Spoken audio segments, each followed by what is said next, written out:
مسجد کے اماموں کو قتل کر دیا. جو مسجد کے مسلمان امام تھے مومنین ان کو قتل کر دیا. اور ان کو قتل کرنے کے بعد یہودی اور عیسائیوں کو ان کی جگہ امام بنایا. انہوں نے داڑیاں رکھی, بڑی بڑی ٹوپیاں عمامے پہنے, اور عربی فارسی قرآن تفسیر پر انہوں نے علوم حاصل کیے, اور وہ مسجدوں کے اندر امام بن گئے. اور جب امام بن گئے تو وہ ہر عنوان پہ تقریر کرتے لیکن عظمت رسالت پہ تقریر نہیں کرتے. ان کو اصلاح مال بہت پسند تھا لیکن اصلاح عقیدت ان کو پسند نہیں تھی. عقیدت کی اصلاح ان کو پسند نہیں تھی. اس لیے کہ جو یہودی فکر رکھنے والی قومیں ہیں وہ ہر عنوان پر بولے گی لیکن عظمت مصطفیٰ پر کبھی نہیں بول سکتی. اس لیے کہ یہود و نصارہ کو پتا ہے جس دن مسلمان عظمت رسالت, عظمت صحابہ, عظمت اہل بیت پر آ گیا اس دن پوری کائنات اس کے قدموں میں زیر ہو جائے گی. اس لیے مسلمانوں کو ہر چیز سے آشنا ہونے دو لیکن ان کی عقیدے کو آشنا, عقیدے سے ان کو آشنا مت ہونے دو. ان کی عقیدت کو زندہ مت ہونے دو, ان کی عقیدت کو بیدار مت ہونے دو. اس لیے کہ یہ فاقہ کش کہ موت سے ڈرتا نہیں ذرا, روح محمد اس کے بدن سے نکال دو. فکر عرب کو دے کے فرنگی تخیلات, اسلام کو حجاز و یمن سے نکال دو. اقبال کہتے ہیں بجھی آگ عشق کی اندھیر ہے, مسلمان نہیں راگ کا ڈھیر ہے. جب تک مسلمانوں کے دل میں عشق مصطفیٰ موجود ہے مسلمان مسلمان ہے. جس دن اس کے دل سے عشق مصطفیٰ کی آگ بجھ گئی اب وہ مسلمان نہ رہ گیا, وہ راگ کا ڈھیر ہو گیا. راگ کے ڈھیر کو آپ ہوا میں اڑا دو, پیروں تلے کچل دو, دریا میں بہا دو, اس کو کچھ بھی کرو اب وہ کچھ کر نہیں سکتا. اس لیے کہ راگ کے ڈھیر میں کوئی طاقت ہی نہیں ہوتی, کوئی قوت ہی نہیں ہوتی. قوت تو اس کو ہوتی ہے جس کے دل میں عشق مصطفیٰ ہوتا ہے. یاد رکھیں شام و یمن کی تباہی کے تانے بانے آج نہیں ایک صدی پہلے سے بنے جا چکے تھے, بلکہ اس سے پہلے سے بنے جا چکے تھے. اقبال نے کم و بیش ایک صدی پہلے رونا رویا تھا فکر عرب کو دیکھے, فرنگی تخیلات, اسلام کو حجاز و یمن سے نکال دو. ہر بات کی گئی لیکن عشق مصطفیٰ کی بات کبھی نہیں کی گئی, عظمت رسالت کی بات کبھی نہیں کی گئی. ایسا ہی دور آ گیا تھا غوث الاعظم دستگیر کے وقت میں کہ مسجدوں کے اندر امام اللہ اکبر دنیا دار تھے. یہود و نصارہ کو امام بنا کر کے رکھ دیا گیا تھا. وہ ہر عنوان پر بولتے تھے لیکن عقیدت پر نہ بولتے تھے, عقیدوں پر نہ بولتے تھے. اور پھر کیا ہوا, جب بولنے والوں کی زبان میں تاثیر بھی تو چاہیے. جب دل میں عشق نہیں تو پھر انسان کس طریقے سے سوچ کی بات کرے گا. تو کیا ہوا, تقریریں تو تھی لیکن روح تقریر نہ تھی, نمازیں تو تھی روح نماز نہ تھی, روزہ تو تھا روح روزہ نہ تھا, زکات دینے کا ایک تھوڑا سا تصور تو تھا لیکن روح زکات نہ تھی. اس کا مطلب یہ تھا فلسفہ رہ گیا, تلقین غزالی نہ رہی, رہ گیا رسم ازاں, روح بلالی نہ رہی. یہی وقت آ گیا تھا جب دلوں کی دنیا اجڑی ہے. اس وقت صوفیاء کرام جلوگر ہوئے ہیں اور انہوں نے تصوف کا رنگ لوگوں کے دلوں پر چڑھایا ہے اور ان کے اندر انقلاب پیدا کیا ہے.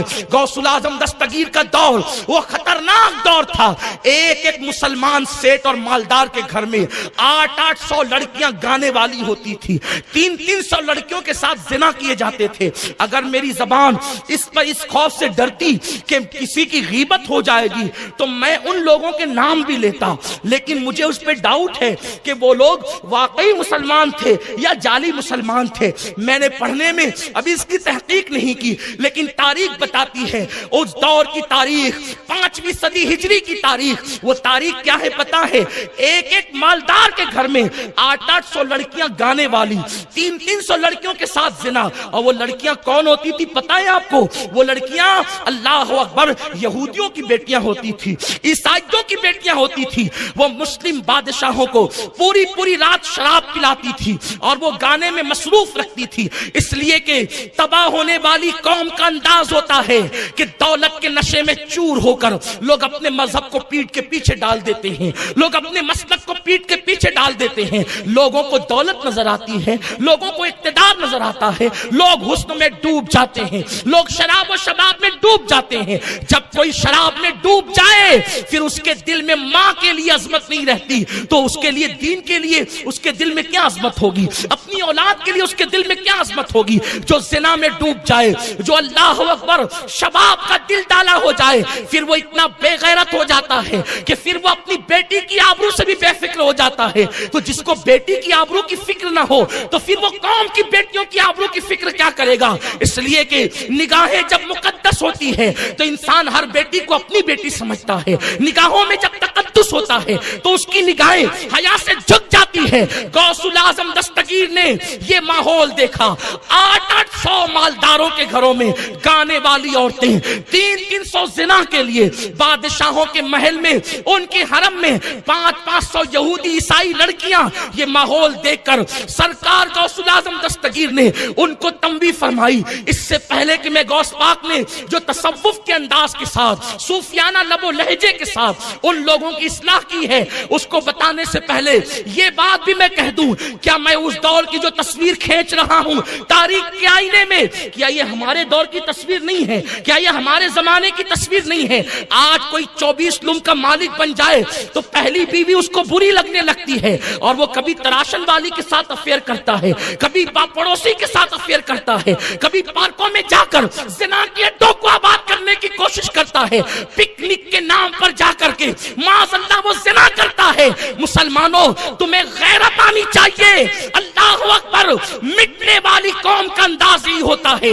کیا آج تم یہ نہیں کر رہے ہو, یہ تمہارا شہر ہے, مسجد و مینار کا کہلانے والا شہر.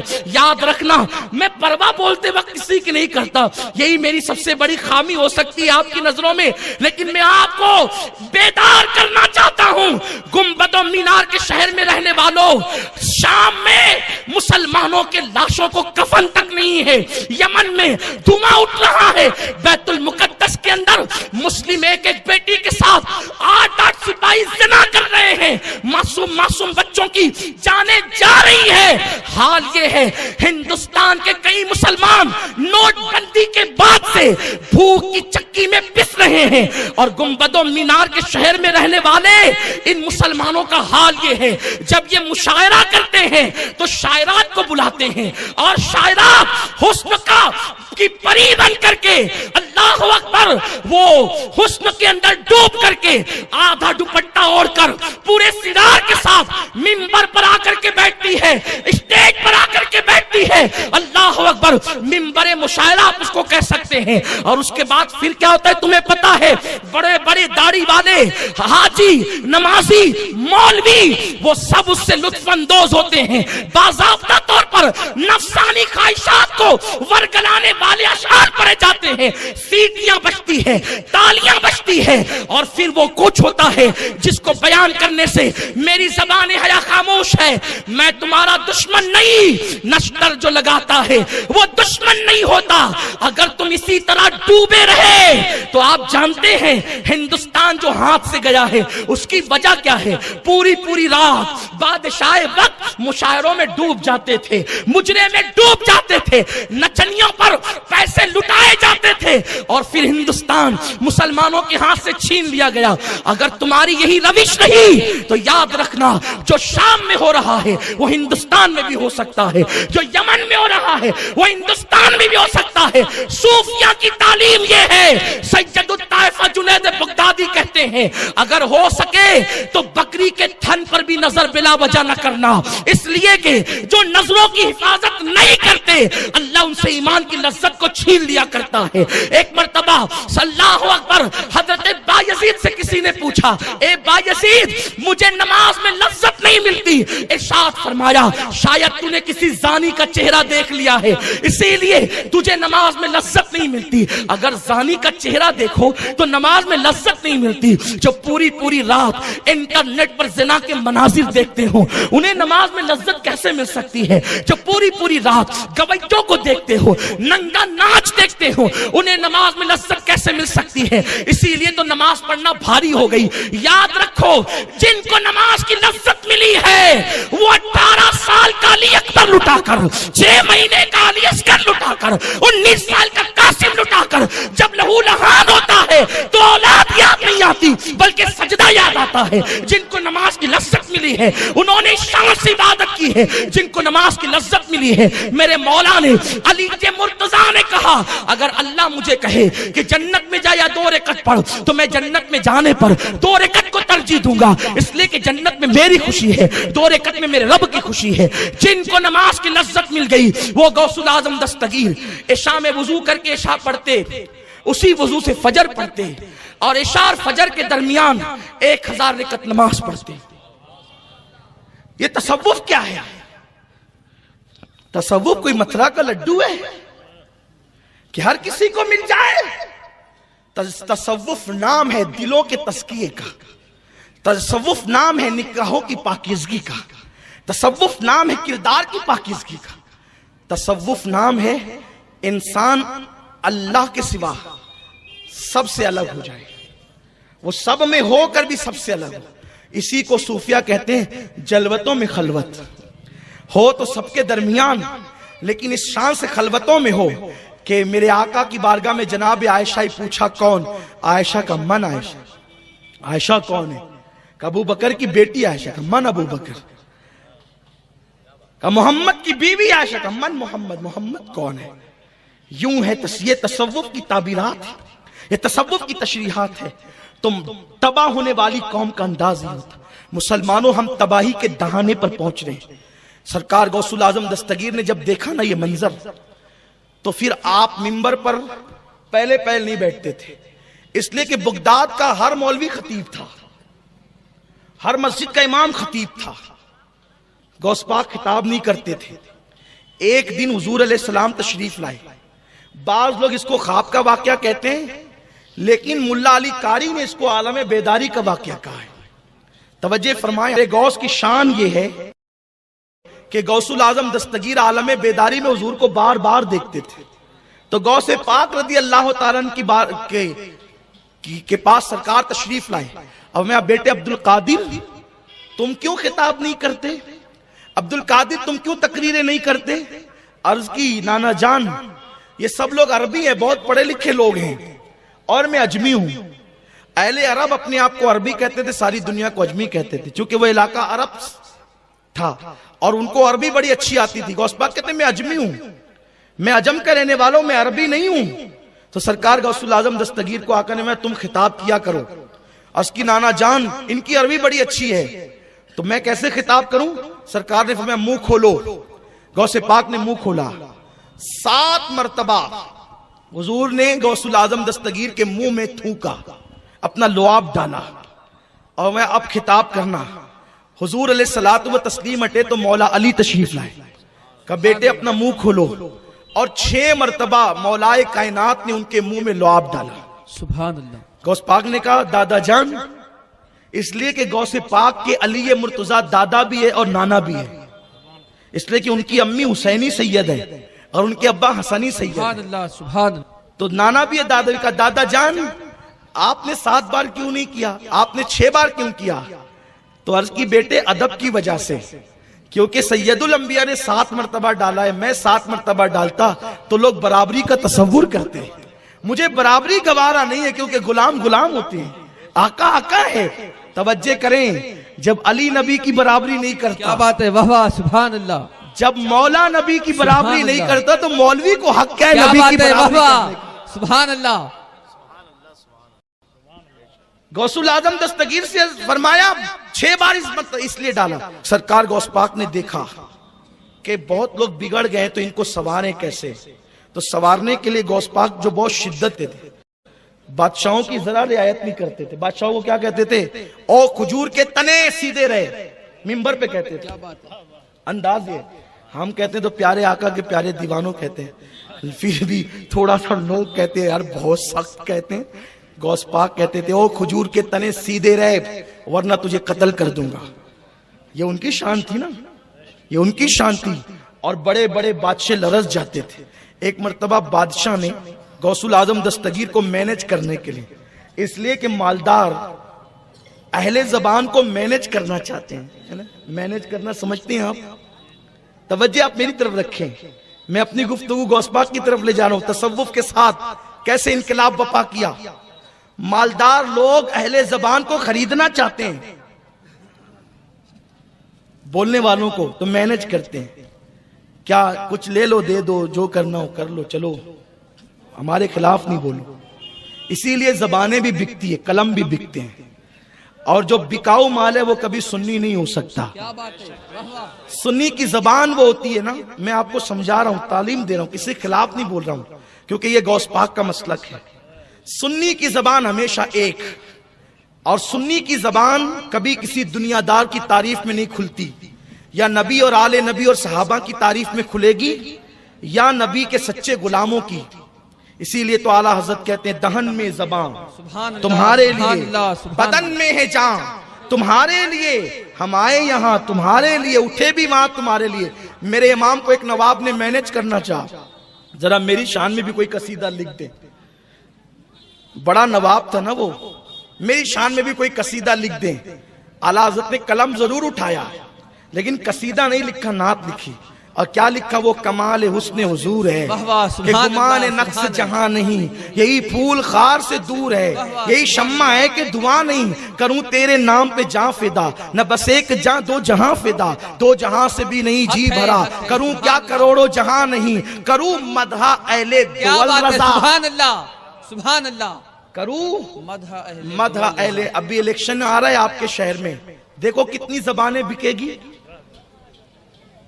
کتنے ٹھیکیدار کیسے کیسے بدعقیدوں کی تعریف کرتے ہوئے نظر آئیں گے، تب پتہ چلے گا اصلیت کس کے پاس ہے۔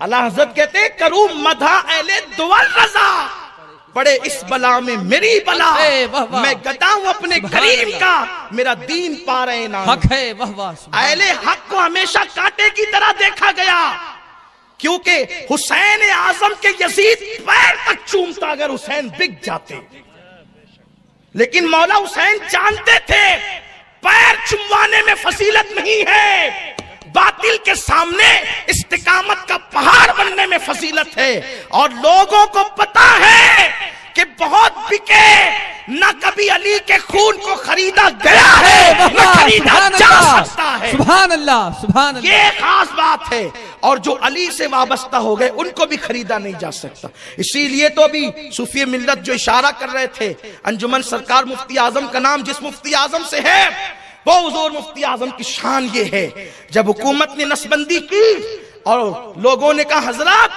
حکومت کا فیصلہ ہے، آپ کی زبان بول رہی تھی، اس لیے کہ کوئی ولی کب تک نہیں بنتا جب تک غوث الاعظم نہ چاہیں۔ غوث الاعظم چاہتے ہیں تو علی کی بارگاہ میں فائل بھیجتے ہیں، حق ہے، واہ واہ، ولایت کی فائل چلتی ہے۔ کیا بات ہے، یہ آپ کو شاید پتا نہیں ہے، پہلے فائل غوث الاعظم کی بارگاہ میں آتی ہے۔ یہ اب تمہاری طرح نہیں ہوتی جو آپ اپنی نہ سمجھو اس کو، اللہ والوں کے معاملات کو اپنے پہ قیاس نہیں کریں، صرف سمجھانے کے لیے بولا جاتا ہے، ورنہ وہ فائل کیسی ہوتی ہے جب اس منزل میں جاؤ گے تو دیکھو گے۔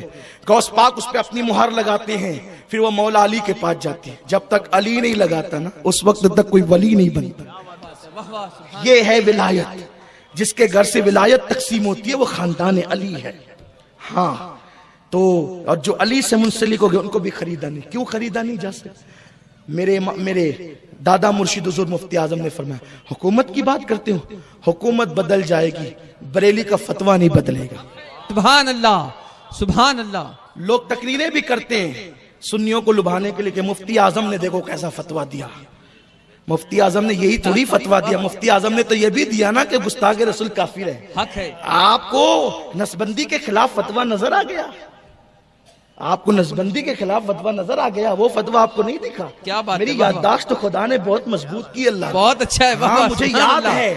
سنیوں بن پیندے کے لوٹے مت بنو کبھی بھی، ہاں یہ ہنسنے کی بات نہیں ہے، سنی بنو سنی، دورنگی چھوڑ دے یک رنگ ہو جا، سراسر موم یا پھر سنگ ہو جا، یک گیر محکم بگیر۔ اور سن لو سنیوں، اگر تم نے سچے دل سے نبی اور علی کا دامن پکڑا ہے، غوث الاعظم اور صحابہ کا دامن پکڑا ہے، خدا کی قسم تم قیامت تک کسی کے محتاج نہیں ہو، اس لیے کہ غوث الاعظم نے فرمایا میرا مرید مشرق میں ہو اور میں مغرب میں ہوں، اور مجھے مدد کے لیے پکارے تو میں اس کی مدد کے لیے پہنچ جایا کرتا ہوں۔ فرماتا فرماتے ہیں میرے مرید کو ٹھوکر لگتی ہے اور وہ گرنے والا ہوتا ہے تو میں اس کا ہاتھ پکڑ کر اس کو گرنے سے بچا لیا کرتا ہوں. اسی لیے میرا امام کہتا ہے حکم نافذ ہے تیرا خامہ تیرا سیف تیری, حکم نافذ ہے تیرا خامہ تیرا سیف تیری, دم میں جو چاہے کرے دور ہے شاہ تیرا. سبحان اللہ سبحان اللہ. اس لیے سبحان اللہ, آپ کو عقیدے کے معاملے میں سمجھوتے کی ضرورت نہیں ہے. مضبوط سچی عاشق رسول بن کر رہو. کبھی اپنی زبان سے کسی بد عقیدہ کی تعریف نہیں کرنا, کسی گستاخ کے ساتھ سمجھوتا نہیں کرنا. تو عرض کر رہا تھا غوث العظم دستگیر فرماتے ہیں او کھجور کے تنے سیدھے رہے ورنہ تجھے قتل کر دوں گا. قتل کرنے سے مطلب کیا, وہ جانتے تھے ان کی زبان اٹھے گی یہ قتل نہیں کریں گے. فرماتے عزوم قاتل عند القتال, فرماتے میں انتقام لینے والا ہوں, قتل کرنے والا ہوں. اشارہ کرنے کی بات ہے بس. تو میرے غوث کو بادشاہ نے مینج کرنا چاہا, نذرانہ لے کر آیا. ملا علی قاری لکھتے ہیں 10 تھیلی بڑے بڑے 10 تھیلیاں دینم و دینار سے بھری ہوئی لے کر کے آیا. لیجئے حضرت قبول کیجئے. غوث پاک نے دیکھا, ان کی نظر تو ان کی نظر تھی نا, نظر. فرماتے ہیں اگر میری زبان پر شریعت کی پابندی نہ ہوتی تو جو کھا کے آتے وہ بھی بتاؤں گا اور جو رکھ کر آتے وہ بھی بتاؤں گا. میرے گاؤں میں میرے شہر میں کچھ لوگ ایسے ہیں جن کو 3 طلاق ایک ہی طلاق دکھتی ہے. تو وہ لوگ کہتے ہیں عبد القادر جیلانی صاحب تو ہمارے ہیں نا, کیونکہ ہم بھی رفع دین کرتے تھے وہ بھی رفع دین کرتے, ہم بھی کرتے وہ بھی کرتے تھے. میں نے کہا جی سبحان اللہ, اگر رفع دین کرنے سے وہ تمہارے ہو گئے تو پھر بہت اچھی بات ہے نا, بہت اچھی بات ہے. اگر رفع دین کرنے سے تمہارے ہو گئے تو غوث پاک یہ کہتے ہیں نا, کیا کہتے ہیں سن, کہتے ہیں کہ جو تو کھا کے آتا ہے وہ بھی جانتا ہوں اور جو تو بچا کے آتا ہے وہ بھی جانتا ہوں. پھر یہ عقیدہ بھی رکھ.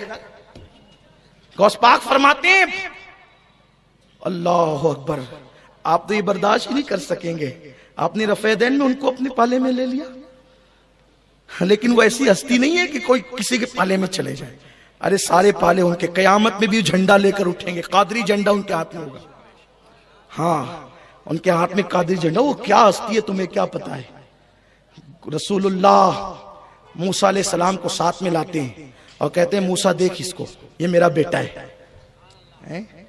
ارے ایسے ہی بیٹوں کا تعارف ہوتا ہے. کس کو؟ موسیٰ علیہ السلام کو لا رہے ہیں. آقا موسیٰ دیکھ یہ میرا بیٹا ہے, اس جیسا کوئی تیری امت میں ہے تو بتا. حضرت موسیٰ نے کہا نہیں یا رسول اللہ, میری امت میں تو ایسا کوئی بھی نہیں ہے. ایک مرتبہ میرے غوث خطاب کر رہے ہیں, خطاب کرتے کرتے ہوا میں چلنے لگے. یہ تو آپ کو کہانی لگتی ہے نا, لیکن اس کو ملا علی قاری شارح بخاری نے لکھا, محدثین نے لکھا اس کو. ہوا میں چلنے لگے, چلتے چلتے کہا اے بنی اسرائیلی رک اور مجھ محمدی کا خطاب میری تقریر سنتے جا. جب تقریر ختم ہوگی تو لوگوں نے کہا حضرت یہ آپ نے کس کو روکا تھا؟ فرمایا خضر اڑ کر کے جا رہے تھے تو میں نے ہاتھ پکڑ لیا, ادھر آؤ ذرا میری بھی تقریر سن کر کے جا. یہ میرے غوث کا مرتبہ ہے. ارے جب غوث ایسا ہے تو علی کیسا ہوگا, علی ایسے ہے تو نبی کیسے ہوں گے. یہی تو بات ہے. تو غوث العظم کی بارگاہ میں وہ لے کر کے آیا توڑے دولت کے, کہا یہ قبول کیجئے. فرمایا اچھا لائی دے. لیا اور 2 تھیلی اٹھائی اور اٹھا کر کے اس کو نچوڑا. جب نچوڑا نا تو اس میں سے خون ٹپکنے لگا. فرمایا اگر مجھے تیرا خیال نہیں ہوتا تو اس کو اتنا نچوڑتا کہ اس خون میں تیرا محل ڈوب جاتا. تو لوگوں کا خون لاتا ہے اور خون لا کر کے مجھے تحفہ میں پیش کرتا ہے. یہ دولت نہیں ہے, تو لوگوں کا خون چوس کر کے لایا. سنیو تحفے بھی دیکھ داکھ کر وصول کیا کرو. حلال ہے کہ حرام ہے, اس لیے کہ ولایت کی منزل یوں ہی نہیں ملتی. ولایت کی منزل غوث پاک کہتے ہیں, غوث پاک سے پوچھا اللہ نے یہ مقام آپ کو کیسے عطا کیا؟ تو فرماتے ہیں صدق مقال اور عقل حلال. صدق مقال اور عقل حلال, ہمیشہ سچ بولتا تھا اور حلال کھاتا تھا, اللہ نے مجھے یہ مقام عطا فرمایا. آج تو حرام بھی کھا رہے ہیں اور نماز پڑھے جا رہے ہیں, سود کھانے نماز پڑھے جا رہے ہیں, رشوت لے رہے نماز پڑھے جا رہے ہیں, بک رہے ہیں نماز پڑھے جا رہے ہیں. نماز پڑھو مولانا سب معاف ہے. ارے پہلے دیکھ تو نماز بھی قبول ہے کہ نہیں.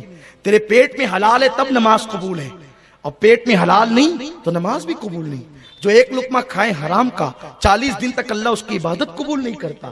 اور تو کیا ہے جو منہ میں آ رہا ہے کھاتا جا رہا ہے, جو ہاتھ میں آ رہا ہے کھاتا جا رہا ہے. اس لیے لوگوں اپنی عقیدے کی حفاظت کرو. پھر غوث العظم دستگیر نے کیسی حفاظت کی؟ سنیت کی. آپ نے تقریریں کی.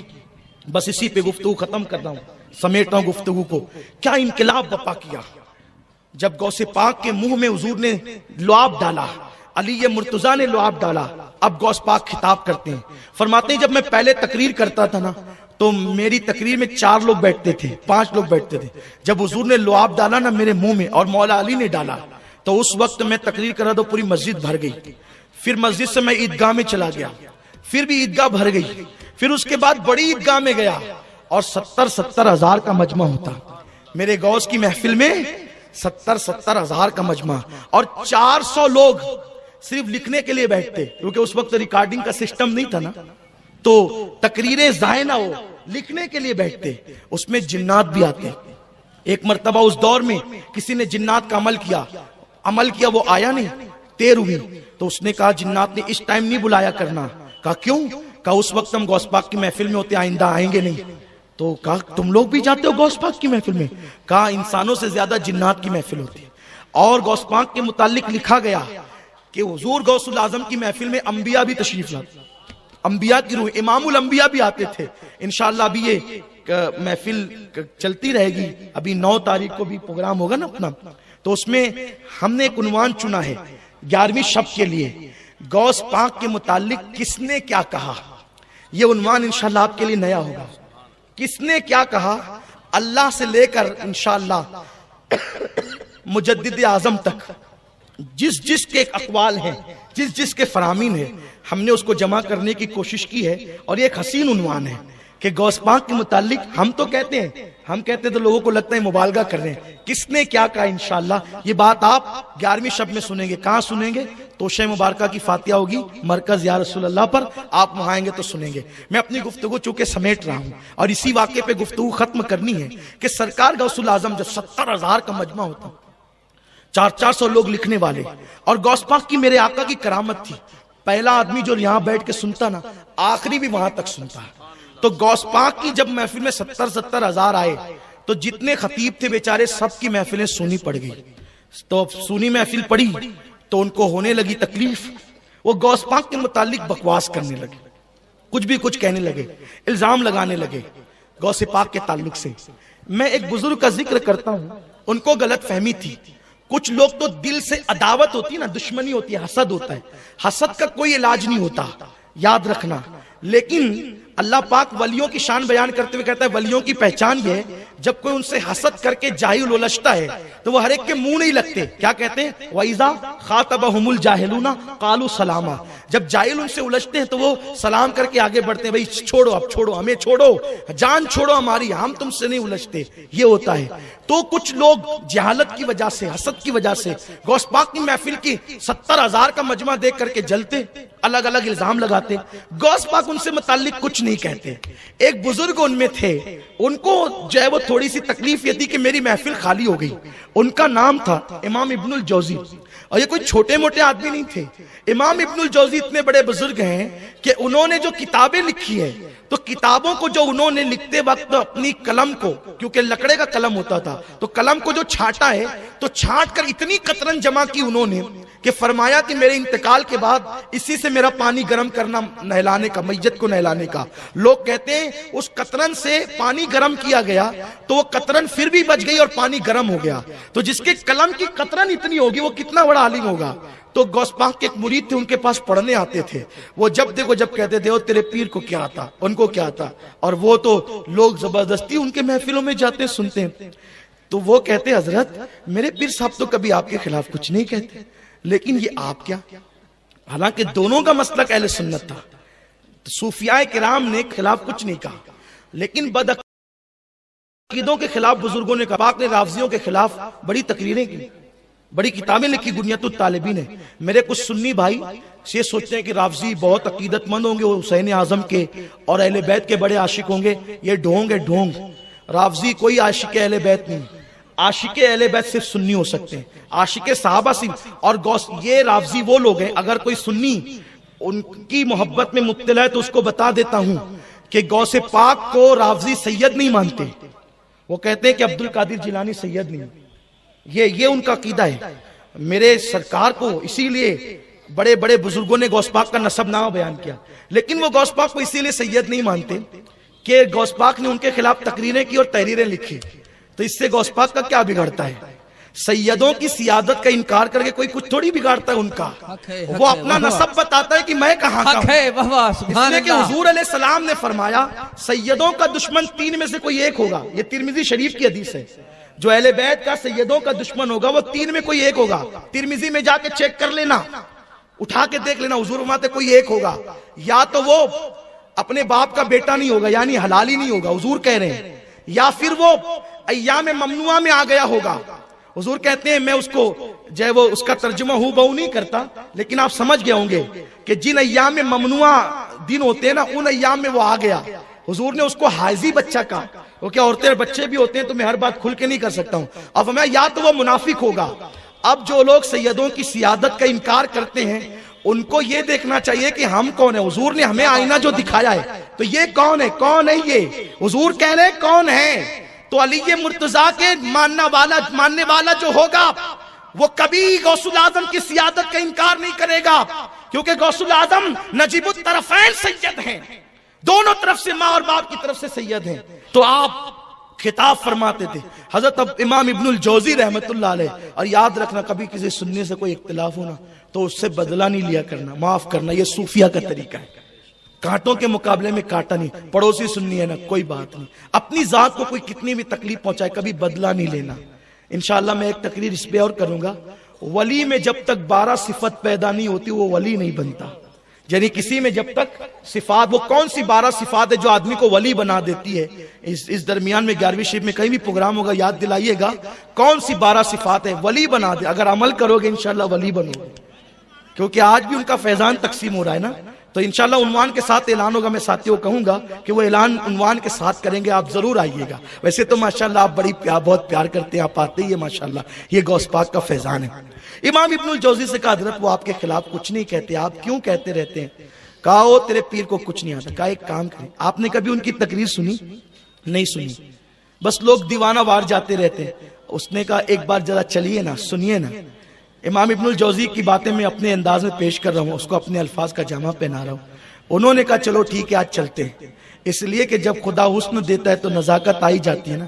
علم آتا ہے تو آدمی تھوڑا سا اکڑتا بھی ہے نا, لیکن یاد رکھیں علم ہو اور اللہ والوں سے نسبت نہیں ہو تو حضرت مولانا روم کہتے ہیں مولوی ہرگز نہ شد مولائے روم تا غلام شمس تبریزی نہ شد. اگر صرف علم پڑھا نا ضربا یضربو, اگر آپ پڑھتے رہے ساری زندگی کبھی آپ منزل پر نہیں پہنچیں گے جب تک کسی شمس تبریز سے اپنی نسبت کو نہیں جوڑ لیں گے. اللہ والوں سے نسبت جوڑو ورنہ دارالعلوم رہ جائیں گے, یاد رکھیے گا. اور الحمدللہ اہل سنت کے دارالعلوم ہے کیونکہ وہ باب مدینۃ العلم سے جڑے ہوئے ہیں. ہاں یہ خاص بات عرض کر رہا ہوں آپ کے سامنے. تو کہا کہ چلے نا ایک بار ذرا میرے پیر کی تقریر سنیں. انہوں نے کہا چلو ٹھیک ہے چلتے ہیں. مگر وہ کیسے آئے؟ ان کو لگا کہ اگر میں ڈائریکٹ چلا گیا تو میرے سننے والے بھی تو وہاں ہوں گے جو ادھر چلے گئے ہیں. تو انہوں نے کیا کیا, اپنے سر پہ چادر ڈالی تاکہ کوئی مجھے دیکھ نہ سکے. کچھ لوگ اندھیرے میں سننے کے عادی ہوتے ہیں نا, بہت اچھا ہے. سبحان اللہ. لوگ اندھیرے میں کہ بولتے کیا ہیں ذرا سنیں تو. اللہ کرے آپ سنیں, آپ کو ابن الجوزی کا صدقہ ملے. بہت اچھا ہے. اندھیرے میں سننے کی کیا ضرورت ہے؟ آپ کے لیے بچھات ہے نا, اتنی بڑی عزت کے ساتھ بٹھایا ہے. اگر وہاں نہیں بیٹھتے تو یہاں بیٹھو. ارے یہاں نہیں بیٹھتے عظمت رسالت کا اقرار کرو, یہاں بٹھائیں گے. کیا بات ہے. سبحان اللہ سبحان اللہ. اندھیرے میں چھپ کر کیا ملنا ہے, اندھیرے میں سن کر کیا. دل اندھیرے ہوتے ہیں تو لوگ اندھیروں میں کھڑے ہوتے ہیں, پھر بعد میں پوچھتے ہیں وہ کہاں پڑھا تھا, وہ کہاں سنا تھا. سن سن سن, یہ وہ نغمہ ہے جو ہر سانس پہ گایا نہیں جاتا. الحمدللہ. تو ابن الجوزی آئے اور 70,000 کے مجمع میں اخیر میں بیٹھ گئے. اخیر میں بیٹھے نا تو وہ جو قادری غلام تھا وہی پڑھا لکھا تھا, انہی سے پڑھا تھا. غوث پاک نے تقریر شروع کی تو کیسے شروع کی دیکھو. ابھی صوفی صاحب نے میرے عنوان کا اعلان کیا تصوف اور غوث پاک, اور یہ بہت مشہور کیا گیا ہے واٹس ایپ پہ. پہلے سے عنوان دیا گیا کہ بھئی آنا تو تقریر یاد کر کے آنا, آنا تو تقریر یاد کر کے آنا تاکہ لکیر کی فقیری نہ ہو. تو اس لیے اسٹڈی کر کے آنا تب آدمی عنوان میں بول سکے گا. لیکن غوث پاک کیا ایسا نہیں ہوتا تھا. ہوتا کیا تھا, قاری کو حکم دیا جاتا تھا وہ آیت پڑھ کے بیٹھ جاتا تھا, اور قاری کی مرضی پہ ہوتا تھا وہ جو چاہے آیت پڑھے, اور پھر میرے غوث اسی پہ بیان کرتے تھے. ہماری جماعت کے ایک بہت بڑے عالم ہیں، وہ یہ کہتے ہیں اکثر کہ میں دیکھتا ہوں کہ لوگ خطبے میں جو آیت پڑھتے ہیں 2 گھنٹہ تقریر کر کے کبھی اس کا ترجمہ بھی نہیں کرتے، ہے نا؟ ایسا ہماری جماعت کے ایک بزرگ کہتے ہیں، لیکن وہ انہی کو زیب دیتا ہے، بڑے بزرگوں کو زیب دیتا ہے۔ تو بہرحال اس کا ترجمہ بھی بیان ہو جانا چاہیے، اس کی تشریح بھی ہو جانا چاہیے تقریر میں جو آپ نے موضوع سخن بنایا، ورنہ کبھی کبھی تو تقریر میں آدمی بھول جاتا ہے کہ میں نے کون سی آیت پڑھی، میں نے آیت کون سی پڑھی ہے، لیکن مجھے یاد ہے میں نے کون سی آیت پڑھی۔ قد افلح من تزکا وذکر اسم ربہ فصلی۔ یہ تصوف کی طرف اشارہ کرتی ہے کہ جنہوں نے اپنے دلوں کو پاک کر لیا اللہ نے ان کو کامیاب فرما دیا، اور دلوں کے پاک کرنے کا نام جو ہے وہ تصوف ہے۔ تو آیت قاری پڑھتا تھا، اور قاری جب آیت